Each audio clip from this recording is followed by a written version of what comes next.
kama mabarabara, mashambani, viongozi wengi wamekuwa wakinena wakisema tutafanya jambo hili na hili, na hata wa sasa bado mambo ni mbaya zaidi, hasa huko Masaku. Siku ya leo nilikuwa na ndugu yangu walikuwa na harusi, lakini barabara ilikuwa mbaya zaidi. Na pia wacha niombee kura dada yangu toka Chemundu Kamutunywa Saituni Chanali. Yeye ni msichana mdogo ya miaka 23. Mpatie nafasi ajaribu, sababu watoto wote ni sawa, vijana, wasichana wote tumewasaa, na mtu akitaka kitu mpatie nafasi. Asanteni wakaaji wa Minnesota. Tutazidi kuongea na kuwa tayari kupanga mambo. Si kuwa tayari, lakini vile nimesema 1 2, nafikiria siku nyingine itakuwa 5 6. Asante. Huyo amekuwa ni former councillor na kwa siasa amehitimu sana, lakini sasa moja kwa moja I want to ask one simple question here. And this should be answered by anybody around the table here, especially Mr. Sarina, who talked about so many issues. Issue number 1, ile CDF fund and the constituency performance.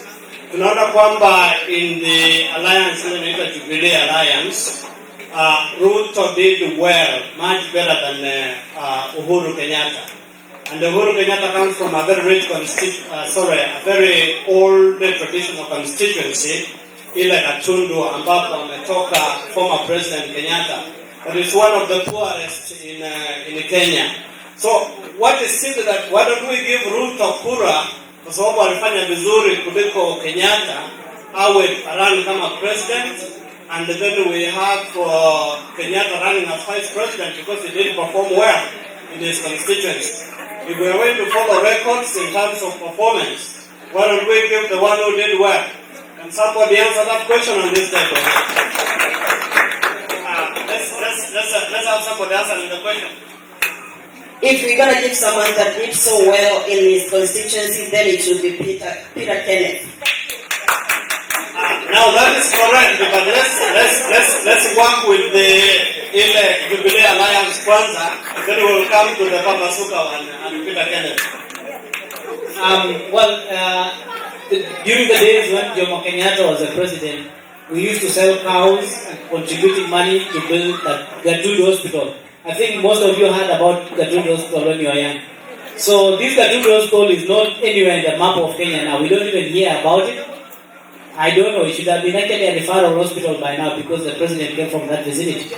But according to poverty index, as Nishapa has said earlier on, it's true, Gatundu is actually one of the most poorest constituencies you can ever imagine in Kenya.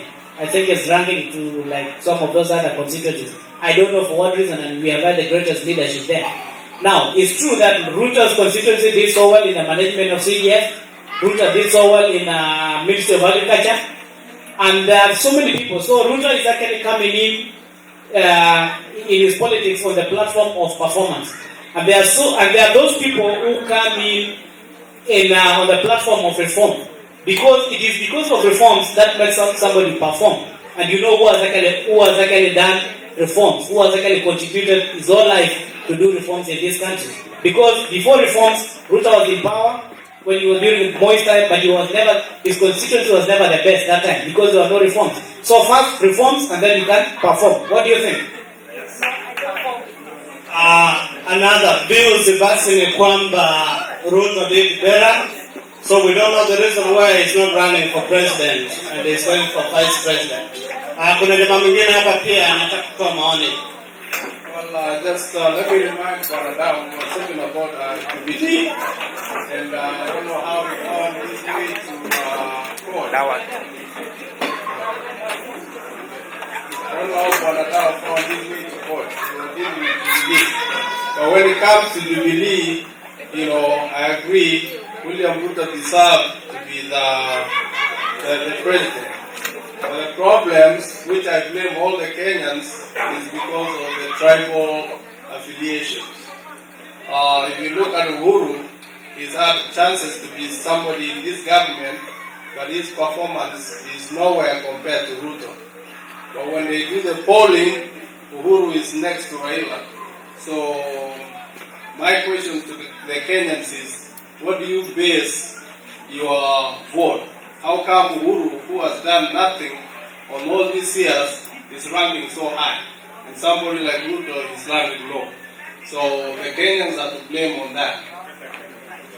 Yeah. Asante sana. I think the ideas are okay, and as you speak, you should tell your people back in your constituents as well as your county who you want to vote for. Kwa hivyo maoni hayo mmeyasikia kwamba Uhuru hakufanya chochote, Ruto alijaribu kidogo, and then they have their own personal problems. Wanasaina hapa, I'd like to deviate this conversation way back 1992 up to now. It has been 20 years. Raila Odinga has been MP for Langata. We know this is where Kibera sits. Nothing has been happening. He's running for president. What are your views? Asante sana. First of all, let me go back to my original statement that I made. I said, when you elect your leaders, check their records. Ask them those questions. Because like you put it, then you go back to your, the previous comment you made. Ruto has better record than Kenyan. So, in order for us to choose the best leaders, we need to see first of what have you done for us? Ask those questions, simple questions. What have you done for us? If your record is not indicating that you've done anything substantial, then we need to go to somebody else, because what you've done over the last 10 years is a reflection of what you're going to be doing. Nothing has changed. You've been in power for more than 2 terms. So if you have really been enriching yourself at the expense of becoming more energy, you will continue doing that. So the mindset of people right now, you're going to move forward, and you have the powers, you have the key to the success if you choose the right people. Kenyan is a choice. But it's never too late. It's never too late for Kenyans to think right now and make the best choice. Forget about the tribe, forget about the community. Because since 1963, we've been choosing for the Kikuyu and the Kalenjin. What have we done? I come from Nandi. Moi was a Kalenjin. What did he do for me? Nothing. My dad sold his cow towards Kapsabet boys. Everybody in Nandi district, you sold a cow for Kapsabet boys. What did he do for us? Nothing. So if you want to choose a leader because he comes from your tribe, ask yourself, what has he done for you?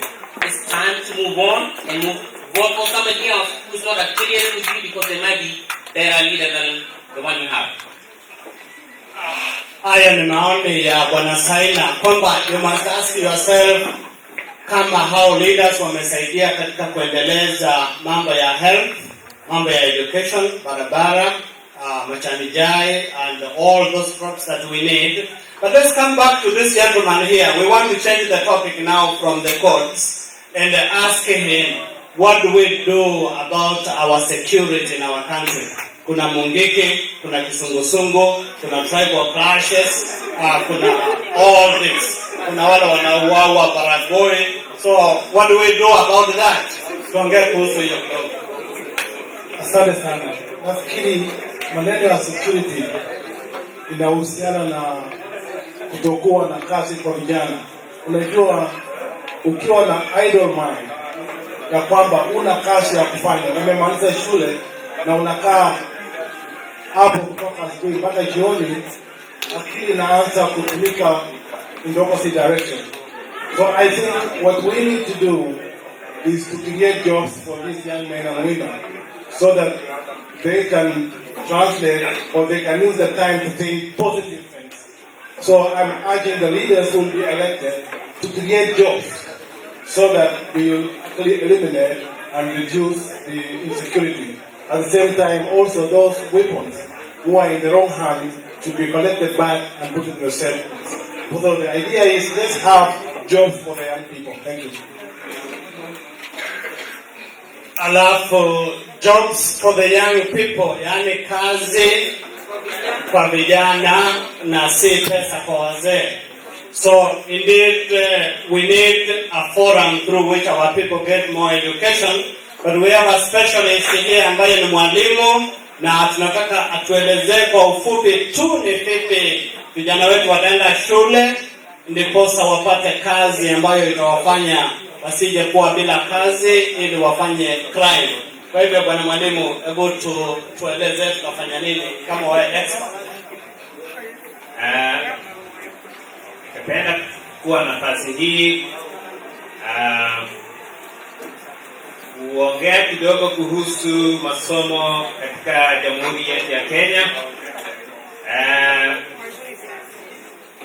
Ni jambo la kushangaza sana kuona kwamba wakati Ruta aliwekwa katika Ministry ya Education, kulikuwa higher education, kulikuwa na reforms ya aina mingi ambayo yalifanyika katika hiyo ministry. Jambo ambalo Ruta alihimiza sana ni policies ambazo zilikuwa zimewekwa, ambazo zilikuwa hazijakuwa implemented katika Ministry ya Education. Shida kubwa sana ambayo tunayo katika Jamhuri yetu ya Kenya ni ile tunawasomeza watoto wetu, masomo ya watoto wetu hailingani na job market yenye inatakikana. Na hilo ni jambo ambalo Ruta alijaribu kuhimiza sana. The relevancy of the education that we provide to our students. We really need to figure out how to streamline the courses that we offer to our students. With the advent of the internet, there is a need for Kenya to capitalize on online courses, especially in terms of making sure that the careers that we are preparing our students towards are actually making them ready for the job market. With the establishment of the ICT Center in Nairobi, there is a need for our leaders to really figure out a way to make sure that there is relevancy in our schools. I have been a teacher for quite some time here in the US, and even the way we offer instructions in this country is so much different from the way it is in Kenya at the moment. Thank you. Hayo yamekuwa ni maoni ya mwalimu na bila shaka watu wamesikiza. We want to have one concern here. Na tunataka mtu mmoja atuelezee. Over the years, since independence until now, the Rift Valley has been a boiling point for land problems. My last person to speak will talk something about land and how you think we can solve the problem of land in the Rift Valley, because there has been a lot of grabbing, there has been a lot of fighting. Actually, the reason for tribal clashes that happens in the Rift Valley and elsewhere in Kenya is basically about land. Can we have somebody who can speak to that point? Let's have somebody who can speak about land. What did that tell you? Andrew Gomet, can you speak about land in the Rift Valley and how we can solve problems related to land?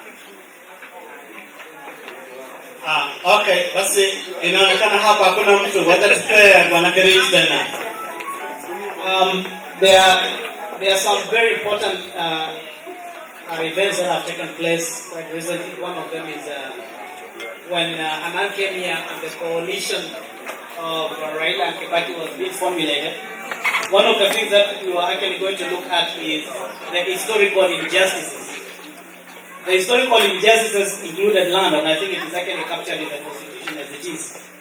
So the only thing that happened, we have to know first of all, before you start fighting over land, most people have been wondering why some people are in the middle of another group of people, yet people have been reading history. They know they migrated together from Egypt, wherever they followed River Nile, and they know maybe the Luos came, the Kalenjins, the Maasai, the Turkanas, and others came from Congo through Kilimanjaro, then to Mombasa, and they came to Mount Kenya. People know the migration pattern of the people of East Africa. So sometimes people ask themselves, how does a population come and sit in the middle of another population? The reason is why people have been fighting. One, it is very wrong, and I think I should advise politicians that they should never settle a population in the middle of another population. that is a time bomb. So what happened during the independence time? They will take a population from central province, they put them in the middle of another community. But the best way that can be done is to let people integrate on their own. There are some people who have gone, become teachers somewhere in another community, and they buy land and they get integrated, and you can even know, and I think some of you people can tell me. There are some people who live in Masop who are rural. During the fights over issues, political issues, some of them were not touched. There are some Kikuyu people who are living amongst people who are maybe teachers, and then they integrate with the community on their own. We should let people integrate with other communities naturally, but you don't impose a population in the middle of another population. That is a time bomb. So, and I think that is one thing that should be looking at, and it should never happen again. Anyway, there'll be no more land to give out, but with the issues of IDPs, that tends to happen again. So they should be very careful. And for IDPs, they should be given money to go and buy land where they want. They should not be settling in the middle of other people. That's a recipe for peace. Thank you. Na sasa hakuna marefu yasiyokuwa na nja, kwa hivyo tutafikia mwisho, lakini watu wanauliza maswali sana from behind here, and Bwana Chairman, if you can allow me, I can give one person a minute. Swali ni hili kwamba kuna integrity ya wale watu wanaokwenda huko ICC, International Court, huko The Hague, na wana run for president. Somebody has asked that question, I will let them answer it themselves, but summarily, tungependa Joan Misoi awe tayari kutupea vote of thanks as we complete. But there is a gentleman who has been speaking about the integrity of those who are headed for The Hague, that in case we elect them as president, alafu baadaye kesi iseme kwamba chukua hawa kwa jela. I really don't like the Hague issue, because my idea is, if Kenya has a constitution, we have to follow it. We have to try our people in our country, and if we have any need for proper self-governance, then we must try our people at home. But wengine wanaviusau tofauti, jamaa huyu hapa, basi na wewe tuelezeni kwa nini unafikiria kwamba watu ambao wanaenda Hague watakuwa kuwa president.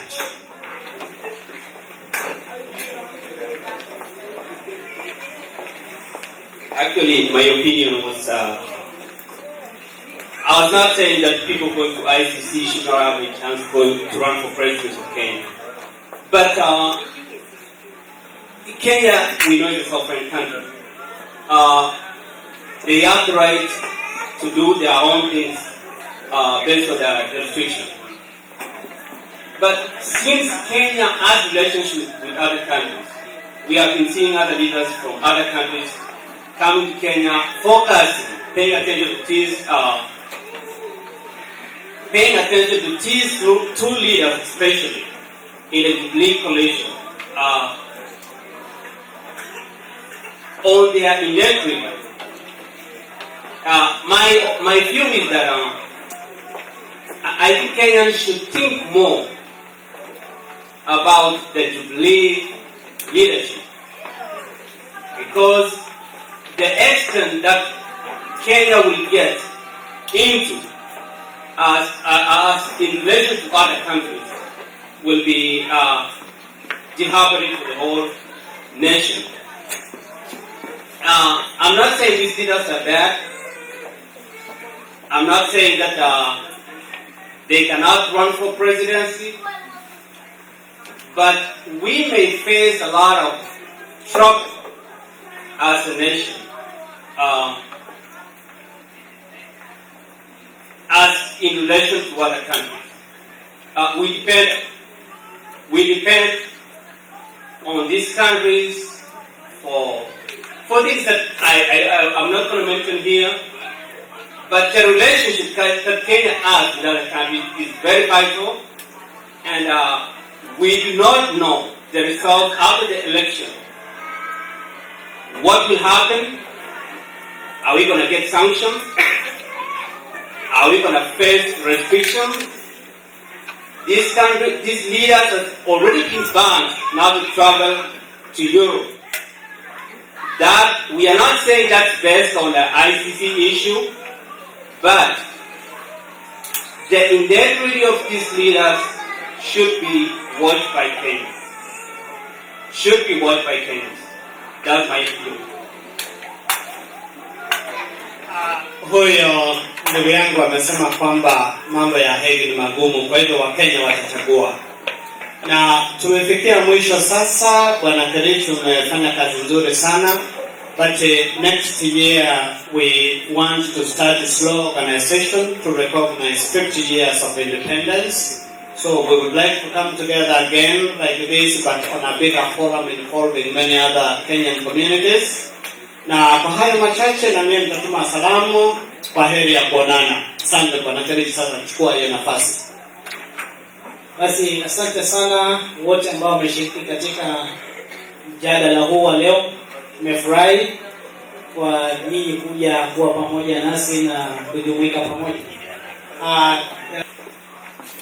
Thank you very much. I would also like to say thank you to KASFM, through KASFM International, for giving us the platform to be able to speak to our brothers and sisters in Kenya and to give us a voice to be heard. Thank you so much. I also want to thank Wanadawa Kerich for facilitating this program tonight with Mr. Kichaka here. Thank you so much to the panelists who are here tonight too. Thank you for each and everybody who has made a contribution tonight. I hope and pray that we have peaceful elections next year.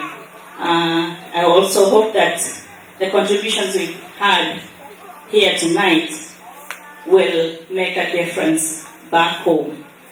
I just would like each and every person to know here tonight that you are very important as a Kenyan.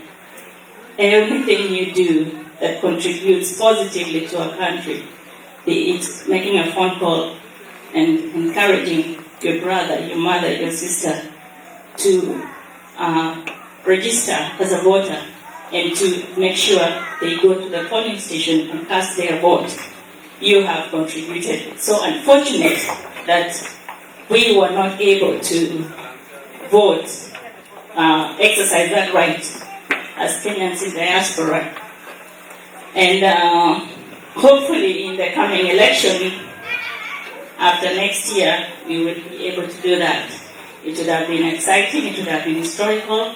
When the IEBC team came here, I happened to have been in one of the meetings, and the passion that each and every Kenyan had on that event, that evening, was historical. And when the news came that we were not going to be able to vote, it was very disappointing. And I asked myself personally, why did the team waste the government resources to come and talk to us here while that was not going anywhere? We did not see the fruits. So anyway, I hope and pray that we will be able to vote at one time as Kenyans in diaspora. So thank you all. Let's pray for our country, for peaceful elections. And as Minnesotans, I want to tell our brothers and sisters in Kenya that we are a strong community. We are working together, and we wish each and every person in Kenya peaceful elections. Thank you very much. Okay, John, let's appreciate John Lisoy. She has been the chair lady for 2 years or 3 years. 3 years actually. I think she's worth appreciating. Let's appreciate her, please. He has got me on the spot because today I didn't want to speak because it's about politics. And not that I don't like politics that much. First and foremost, I want to extend our appreciation to the people of Kenya for the peace and hard work they've been doing the last 2 years. And I want to thank the people of Minnesota too for all that they've done. As we go towards the election, this is a time of reckoning. It's a time to think about our country. Where are we headed to? What future do we want? Personally, I wish we were following a different direction out of these coalitions we've been seeing, because I know in 2002 there was another coalition that was formed that also immediately entered into problems. 2007 we had the same thing. As we get into this, you sometimes wonder how Ruto and Uhuru will work together. You wonder how Raila and Kalonzo will work together. It's interesting to see. But I want to respect the wishes of Kenyans that they have decided that is how they want the election to be. Personally, I would have liked to see Ruto run for the presidency on his own, Uhuru, Raila, Kalonzo on their own, and bring issues that they want to help Kenyans about what they want to do. But from the way it looks like, it's a question of numbers. That's how politics is all about. You got to win, so you form a coalition with this so that you get the right numbers. Well, that is politics to me. But the critical thing is peace and the direction we want to I want to wish all the counties in Rift Valley to think critically how they want to vote, what kind of people they want to vote for. Is a question, because you are there, you are going to be voting. Some people out in the diaspora may not be able to do it, so do it the best way you know. And I want also a question of stability. As we bring in young leaders, leave a few old ones too, so that they can at least help the new leaders to move in the right direction.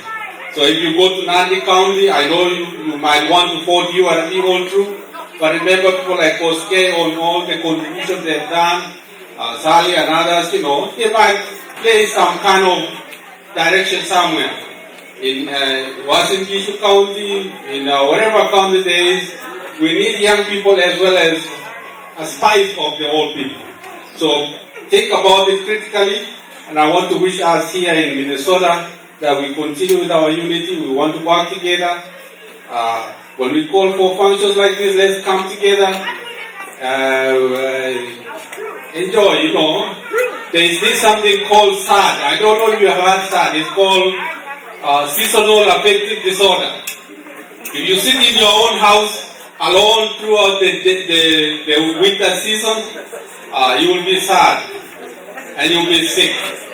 So when we call such functions, come and stay with us as brothers and sisters.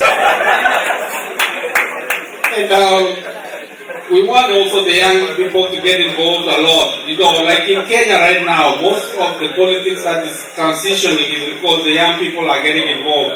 And as they get involved, there is going to be change. And that we hope that change is going to be positive. It's going to work. It's going to help us grow. For people like in Nandi County where I was, I know for a long time you wanted me to come there to stand. There will be a time. Either to be governor or senator or MP. Sometime, you never know God's direction. And for all of you here, if you have ambition, don't sit with it. Like Wanadawa, I don't know, maybe one day we'll compete together. But I'll beat you. Or Chris Kete right there from Kazirai. I don't know, he even didn't know his constituency. So, but I know all of us have our own ways and direction. Like Councillor there with our sister, the young 22-year-old. That's inspirational. You have a talent, you want to contribute, let's contribute. And as we do this, let's work hard to make sure our country is going in the right direction. I'm happy about the Constitution. I know that was a big problem for the country, but with the new Constitution, let us respect, let us make it work. The only problem is that people are defining and interpreting the Constitution in the ways they want, and that is dangerous, and we need to protect it. I wish you all God's blessings, and as we go to the new year, I wish you everything that God can grant you. Work hard, and everything will be fine. God bless you, and thank you. Okay, ladies and gentlemen, last. Now you see what we can do. You've seen it on the screen there. So next time you have a function and you need it covered internationally, in the moon, in the planets, we are ready.